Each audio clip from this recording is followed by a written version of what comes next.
오늘따라 다들 더 예뻐 보이십니다 이렇게 인사를 했는데요. 할 때 비꼬시면 안 되거든요. 그냥 있는 모습 그대로 이렇게 인사를 해주시면 되겠습니다.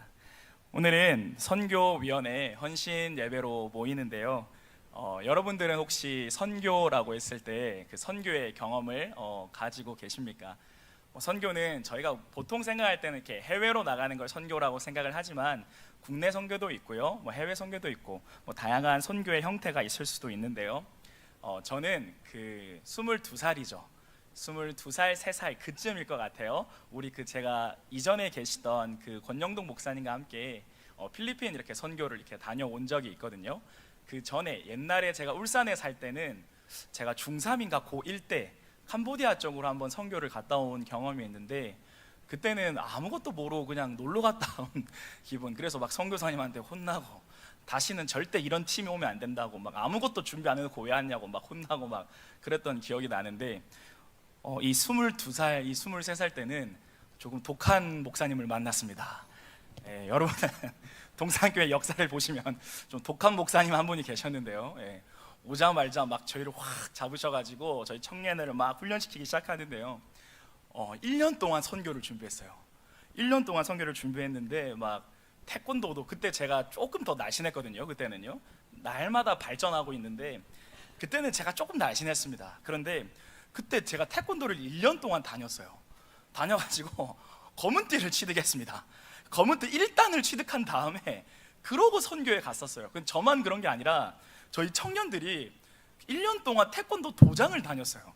거기서 누가 제일 열심히 했을까요? 그 목사님이 제일 열심히 하셨거든요. 그러니까 막 저희도 안 할 수도 없고 이거 뭐 어떻게 해야 되냐. 그때 당시에 막 일정이 좀 빡빡해. 그때는 막 중고등부 예배 드리고 또 청년들이 다 같이 오후 예배를 드렸거든요. 오후 예배 드리고 그때 오후 예배가 3시인가 그랬을 것 같은데 3시에 끝나는 대로 또 청년 예배가 있었어요. 청년 예배를 드리고 셀 모임을 하면 6시 반쯤이 됩니다. 반에 셀 모임을 딱 나오면 목사님이 차에 시동을 걸고 계세요. 그러면 다 같이 어딘가에 납치되는 것처럼 이렇게 우르르 다 가지고 도복 갈아입고 막 2시간 동안 이렇게 하고 했는데요. 그런 기억이 막 나는 거예요. 그때 근데 그런 마음은 있었습니다. 절대 대충 준비해서 가면 안 된다. 태권도를 가면 태가 나야지 막 얍얍 하면 안 되고 막 적어도 걔들이 보기에 멋있어 보여야지. 제가 그때 한 바퀴 돌면서 발차기가 됐었거든요. 지금은 그냥 발차기도 안 됩니다. 지금은 그냥 해로도 힘들 것 같습니다. 근데 제가 그때 1년을 준비해가지고 막 돌면서 발차기를 완성해서 갔거든요. 근데 간지 하루 만에 발을 삐었습니다.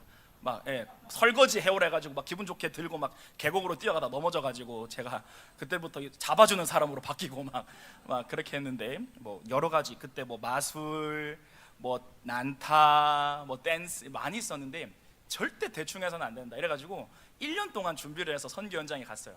근데 선교사님이 이걸 보고 어떻게 하셨을까요? 감동을 받으신 거예요. 이렇게 하긴 1년 동안 준비했으니까 좀 잘하기도 했겠죠. 태권도도 막 연극하면서 진짜 열심히 했거든요. 감동도 있었고. 그러니까 선교사님이 5만 대를 다 데리고 가시는 거예요. 원래 한 2군데만 갔으면 됐거든요. 근데 하루에 4군데를 데리고 가시는 거예요. 하루에 4군데를 데리고 가시는데 갑자기 우리는 그 마닐라 안쪽에만 있기로 했는데 갑자기 이상한 뭐 산골 마을 막 오토바이로 산을 1시간 올라가야 됩니다. 눈 떠보니까 바닷가 앞에 앉아있고 물을 달라 했더니 액젓을 주고 막 그런 곳에 갔거든요. 그러니까 선교사님도 막 온 곳을 데리고 다니고 저희도 온 곳을 데리고 다녔는데요. 그때 또 신기한 것도 있었습니다. 그때가 좀 우기에 가까웠거든요. 비가 내렸을까요? 안 내렸을까요? 비가 많이 내렸어요. 그런데 저희는 경험이 있어요. 저희가 차에 타서 이동하는 시간에 비가 내렸어요. 너무 놀랍게도 차에서 내리면 비가 그쳤을까요? 안 그쳤을까요? 그쳤습니다. 이게 하루만 계속됐을까요? 일주일간 계속됐을까요? 일주일간 계속됐어요. 이걸 보면서 신기하다, 진짜 신기하다, 아싸 간증거리 생겼다 뭐 이런 생각하면서 이렇게 선교를 보냈던 기억이 납니다. 선교라고 했을 때 저는 그런 경험이 있어요. 그런데 오늘 설교를 준비하면서 문득 이런 생각이 조금 들었습니다. 어떤 생각이냐면요, 하나님께서 이 선교라는 것을 정말 기뻐하시구나. 다시 한 번 더요. 하나님께서는 이 선교란 걸 너무나도 기뻐하시는 것 같습니다.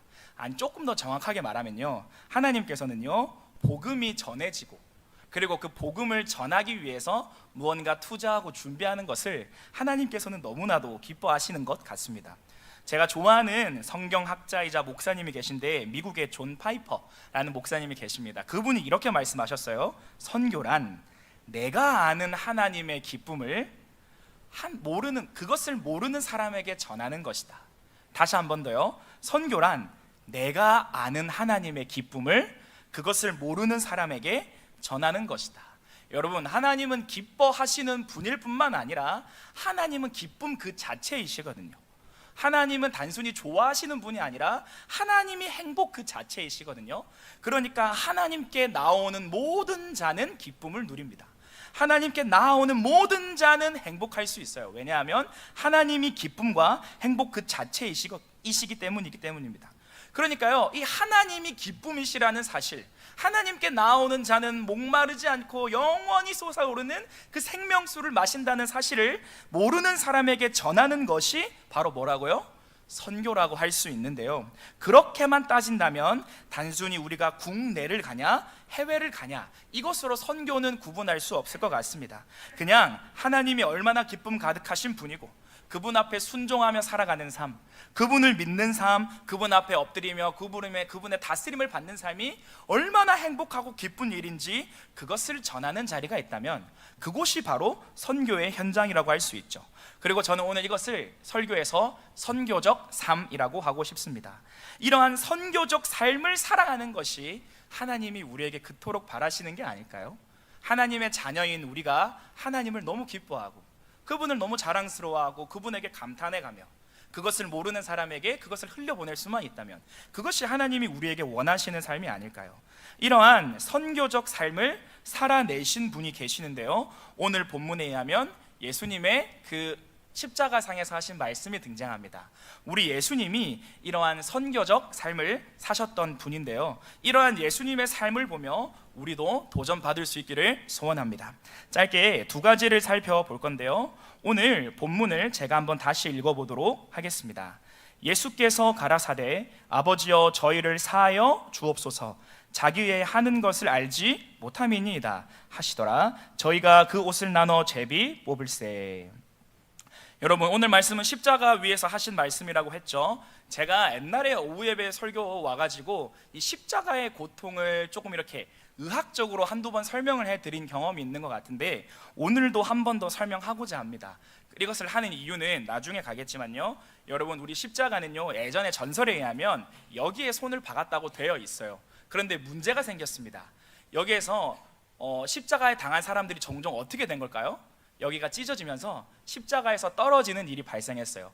그래서 그 이후로 명령이 내려왔는데 십자가는 여기 손목에 받는 걸로 되어 있었습니다. 그렇다면 여기에는 뼈가 있어서 탁 걸려가지고 떨어지지 않거든요. 그런데 의학적으로 보면 이 뼈에 동맥과 정맥이 지나갑니다. 그렇다면 여기에 못을 박힌다는 것은요, 그 가장 중요한 혈관 두 개를 뚫고 뼈를 아사른 상태에서 못이 박혀진다는 것을 말합니다. 그런데 그 십자가를 지는 사람은 반드시 해야 할 게 두 가지가 있었습니다. 그것이 무엇이냐면 첫 번째, 엄청난 채찍질과 매질입니다. 그때 당시에 그 채찍에 가시가 달려있다는 것은 그 영화나 설교를 들어서서 많이 알고 있을 겁니다. 그러니까 옛날엔 채찍은 때리는 게 아니라요, 때린 다음에 뜯는 식으로 되어 있었죠.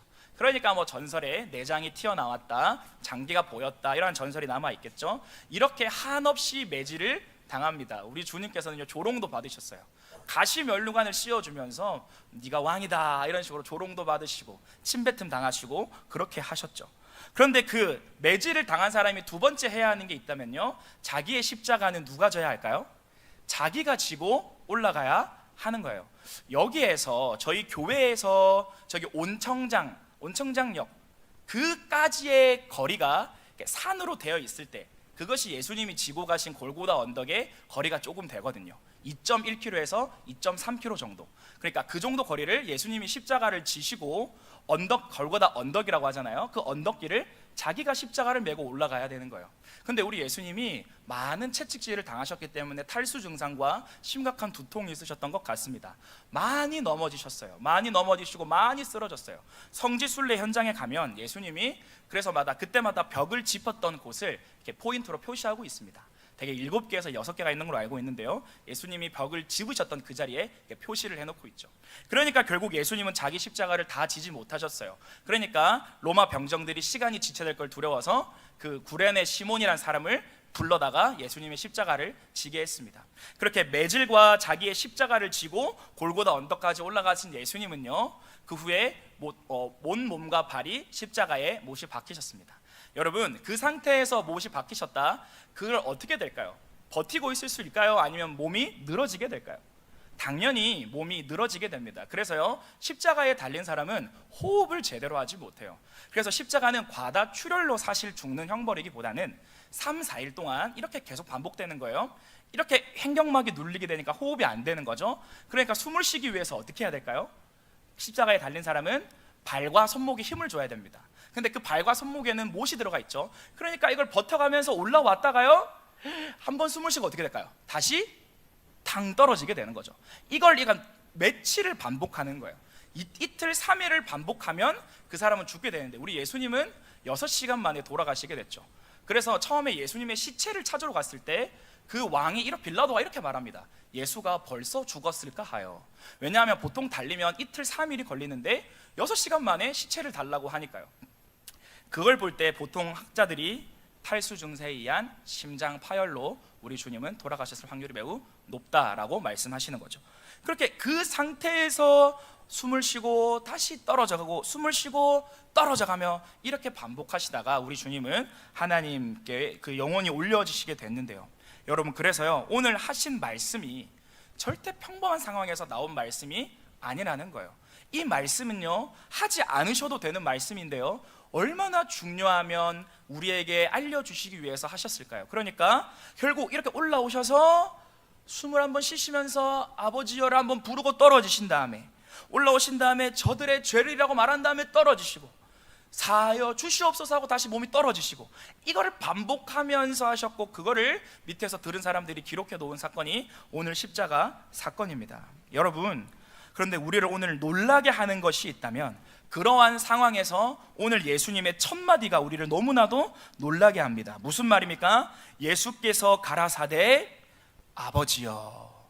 예수님은 그 십자가에 달린 상황에서도요, 하나님을 향해 무엇이라 부르고 있습니까?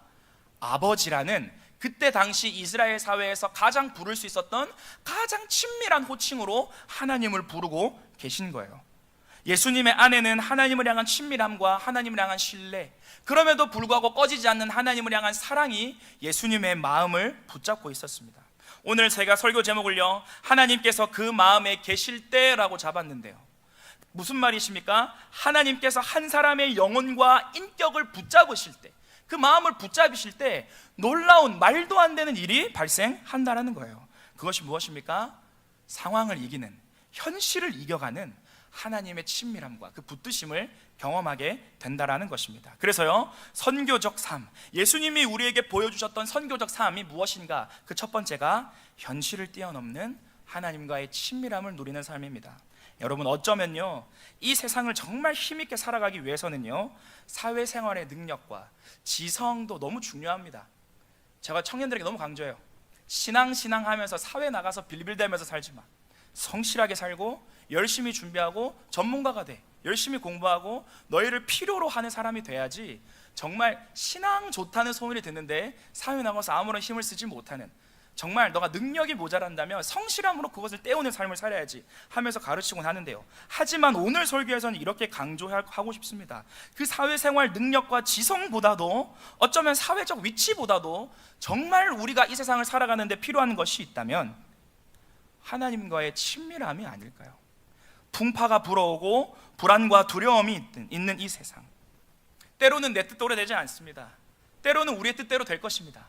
때로는 우리를 너무나 짓누를 거고요, 때로는 우리를 올려줄 겁니다.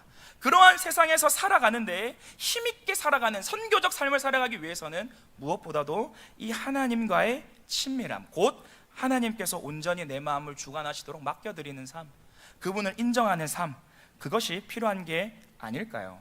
오늘 오전에 담임 목사님이 들려주셨던 설교 말씀이 기억납니다. 은혜를 지키는 삶, 은혜를 지키는 삶인 거예요. 그 주신 은혜가 나의 죄와 나의 죄성과 나의 고집과 나의 어떤 것으로 사라지지 아니하고 내 마음에 계속 그 은혜가 내 마음을 따뜻하게 데펴줄 수 있도록 그 은혜를 지켜가는 삶, 그 삶이 우리가 살아야 하는 삶이고 그러한 선교적 삶을 하나님께서 원하시지 않을까요? 여러분은 어떠한 삶을 살고 싶으십니까? 여러분은 어떠한 삶을 하나님 앞에서 기도하고 심고 계십니까? 여러분, 눈이 떠졌기에 살아가는 삶을 원하십니까? 아니면 분명한 목적과 방향을 가지고 눈 뜨는 삶을 원하십니까? 하나님을 기뻐하는 뿐만 아니라 그 기쁨을 누리고 그 기쁨을 흘려보내는 삶을 살아가고 싶으십니까? 아니면 바닷물을 마시는 것처럼 매일매일 어딘가에 목말라서 헥헥거리는 삶을 살아가고 싶으십니까? 여러분, 세상을 담대하게 이기는 하나님의 친밀함 속에서 살아가고 싶으십니까? 아니면 삭막함을 소유한 그 마음 상태로 살아가고 싶으십니까? 모두 후자일 거라고 생각합니다. 하나님을 믿는 사람에게는요, 모두 세상을 이기는 선교적 삶을 살아가고 싶은 열망이 모두 있습니다. 여러분, 그러기 위해서요, 오늘 예수님이 우리에게 가르쳐 주신 첫 번째가 무엇입니까? 하나님께 마음을 열어드리고 하나님을 인정하며 하나님과의 친밀함을 먼저 회복하라는 말씀이에요. 그 힘든 상황 속에서도 예수님으로 하여금 하나님을 향해 아빠, 아버지라고 부를 수 있게 만들었던 그 친밀함, 그 마음을 붙들어 주신 그 든든함, 이것을 우리가 회복해야 되지 않겠습니까? 여러분, 그 친밀함을 회복한 사람은 어떠한 일을 하든 어떠한 곳에서 어떠한 삶의 모습으로 살아가고 있든 무언가를 회복시키고 새롭게 하는 선교적 삶을 살아가고 있을 줄로 믿습니다.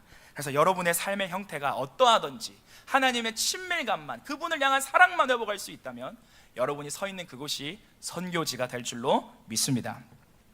두 번째 대지를 살펴보고자 합니다. 여러분, 우리의 예수님의 말씀은 첫 번째, 아버지여 라고 부르는 그 말씀에서 우리를 한번 놀라게 했습니다. 하지만 이어지는 말씀 속에서도 우리를 놀라게 하는 것이 있다면 무엇입니까? 아버지여, 저들을 사하여 주시옵소서. 자기의 하는 것을 알지 못함이니이다. 여러분, 이 말씀을 대할 때 참 겸손하게 되고 참 먹먹해지는 것들을 종종 경험하곤 합니다. 우리 예수님이 종종 이렇게 말씀하셨죠. 왼밤을 치면 오른밤도 돌려대라고요. 오리를 가자 하면 심리를 가라고요. 겉옷을 달라 하면 속옷까지 주라. 이러한 삶의 형태를 본인이 현재 십자가 위에서 이렇게 살고 계신 거 아니겠습니까? 못 박는 그때에 용서하기로 결정하시고, 조롱하는 그때에 사랑하기로 결정하시고, 자기를 모른다 하고 하나님의 아들이 인간에 왔지만 몰라서 조롱하고 비방하는 그때에 그들을 불쌍히 여기시기로 결정하신 우리 주님의 마음이 보이시고 느껴지십니까? 여러분, 어떻게 이럴 수가 있을까요? 우리는 인생을 살아가면서요, 죄송합니다, 너무나도 작고 고집스러운 마음 하나 꺾지 못하고 버리지 못해서 종종 이를 그르치는 경험을 하곤 합니다. 우리는 모두 그러한 경향을 가지고 있어요. 작은 것으로 위협받으면 몇 배로 돌려주고 싶어 하는 거예요. 저도 마찬가지예요. 욕 한 번 먹으면 몇 배로 돌려주고 싶은 거예요. 비판 한 번 당하면 몇 배로 돌려주고 싶은 거예요. 그게 제 안에서 솔직하게 정직하게 일어나는 저의 본성이거든요. 저의 본성. 우리는 모두 이런 본성을 가지고 있어요. 그런데 우리의 예수님은 이러한 본성을 거스르시는 분이신 것 같아요. 못 박는 그때에 아버지여 저들을 향해 용서해 주옵소서라는 기도를 할 수 있었습니다. 무엇이 가능하게 했을까? 답은 이미 나와 있습니다. 하나님이 예수님의 마음에 계셔서 그 마음을 온전히 다스리고 있었거든요. 하나님이 그 예수님의 마음을 온전히 붙잡아 주시는 그 순간, 예수님은 자기를 배반한 고통과 신체적 고통을 뛰어넘어 하나님을 모르는 그들을 향한 긍휼하심이 발동했던 것입니다. 우리 주님의 겟세마네 기도를 기억하실 것입니다. 아버지여, 할 수만 있다면 이 십자가를 제게서 피해 주시옵소서. 예수님의 인성이 소리치는 거죠. 아버지, 십자가가 너무 버겁습니다.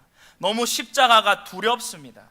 하나님, 그걸 생각했을 때 신체적으로, 영적으로, 심적으로 너무 고통스럽습니다. 할 수만 있다면 이 십자가를 피하고 싶습니다고 예수님의 그 인성이 소리치는 그때에 하나님이 그 마음을 붙잡으셨고, 예수님은 결국 어떻게 기도를 마무리하셨습니까? 하지만 내 뜻대로 마옵시고 아버지의 뜻대로 하여 주시옵소서. 여러분, 이러한 것이 예수님이 사셨던 삶이고, 이것이 바로 선교적 삶이고요, 이것이 바로 우리가 따라가야 하는 삶입니다. 왜냐하면 우리는 모두 그분의 제자이기 때문입니다. 제자는요, 선생을 따라가는 사람입니다. 선생을 사랑하고 그분이 사셨던 그 인생을 살아가고자 하는 사람이 바로 제자라고 할 수 있죠. 여러분, 그래서요, 두 번째 대지의 제목은 제가 이렇게 잡았습니다.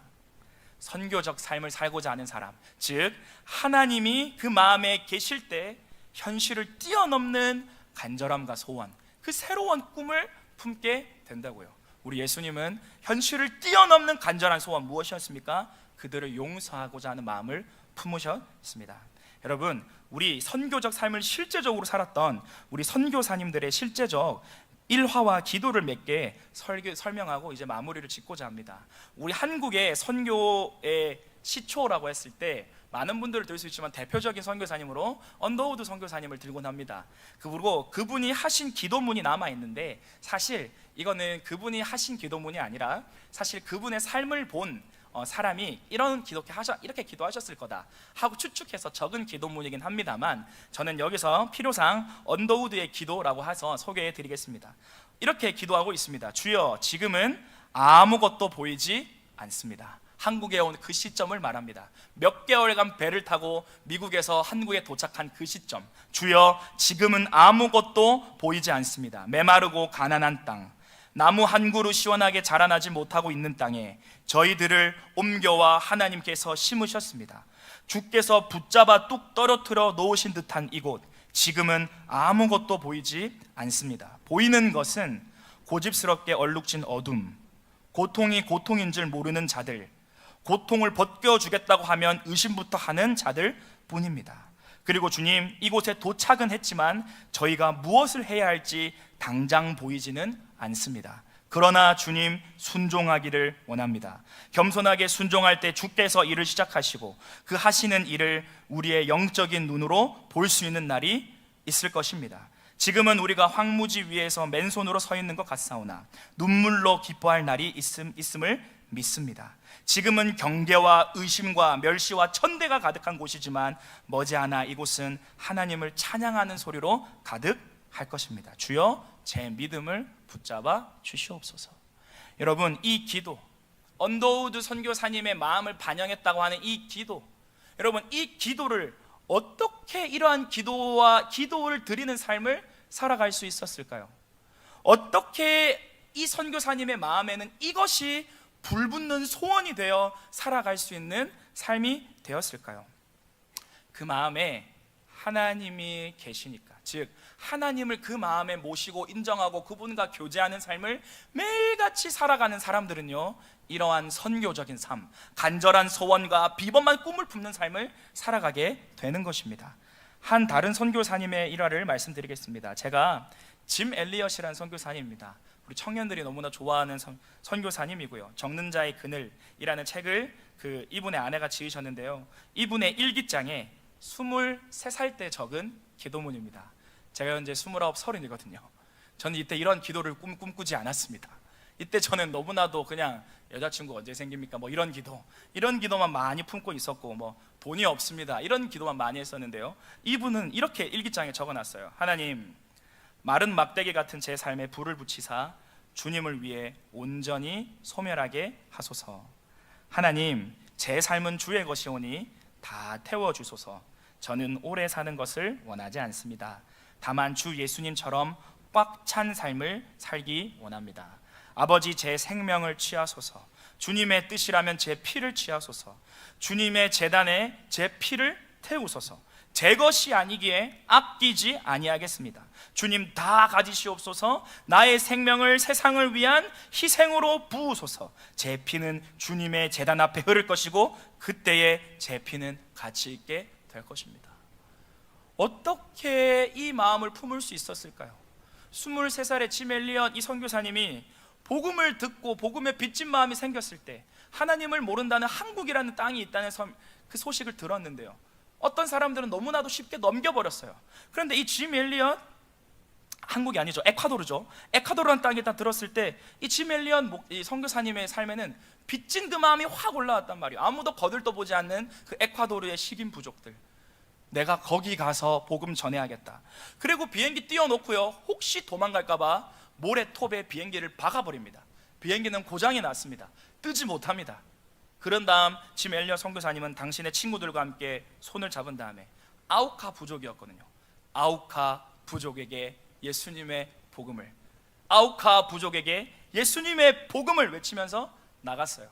나가자 말자 창과 돌과 그것들이 날라와서 그 자리에서 순교하시게 됩니다.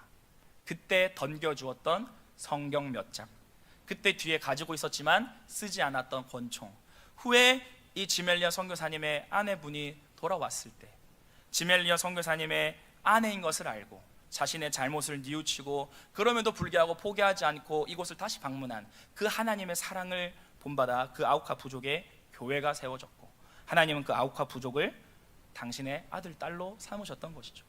여러분, 하나님은 이러한 일을 오늘도 이루시기를 원하시는 거예요. 오늘 우리의 가정 예수를 필요로 하고 있지 않습니까?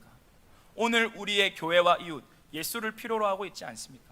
오늘 내 주변 사람들 예수를 몰라 고통이 고통인 줄로 모르고 살아가는 그 사람들 예수를 필요로 하고 있지 않습니까?